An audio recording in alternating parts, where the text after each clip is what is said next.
पुस्तक हातात घेतलं. पण सुधीर भाऊ, आता बघा, मी आता सहज तुमची विधानं बघत होतो. काय तुम्ही त्या दिवशी सरकारच्या मंत्र्यांनाच तुम्ही झापला, आपण एक प्रकारे म्हणूया सभागृहातच, की सचिव लिहून देतात तशीच्या तशी उत्तर देऊ नका, असं तुम्ही कृषी मंत्र्यांना थेट म्हणालात. म्हणजे तुम्ही म्हणतात ते बरोबर आहे, तिथे तुम्ही सभागृहात जनतेचे प्रश्न मांडणं तिथे अपेक्षित आहेत. पण एक संकेत म्हणा किंवा आपण एक प्रथा चालत आहे की आपण जनरली सरकार पक्षाचे आमदार हे सरकारी पक्षाला फार प्रश्न विचारत नाहीत.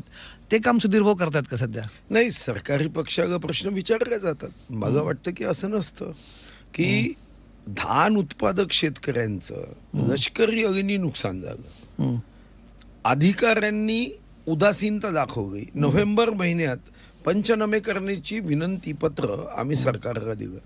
तुम्ही पंचनामे करण्याची अनुमतीच द्यायची नाही आणि मग धान उत्पादक शेतकऱ्यांनी काय करायचं?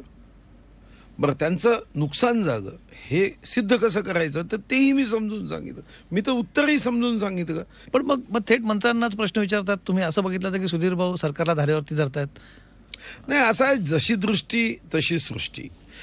सरकारला मी धारेवर धरण्याचा प्रश्नच नाही. आशिष माझा मित्र आहे, आशिष माझा अतिशय जीवलग मित्र आहे.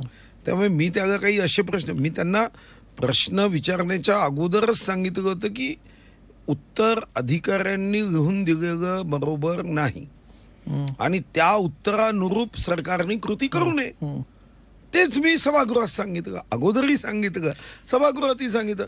अधिकारी जर अपूर्ण उत्तर देत असेल स्वतःला वाचवण्यासाठी, मंत्री म्हणून आम्ही सरकार चालवण्याच्या शास्त्रासोबत लोकांचं मन काय हे मनशास्त्रही समजून घेतलं पाहिजे. तुम्ही बघा, त्याच्या हाय झालं तुमचं एक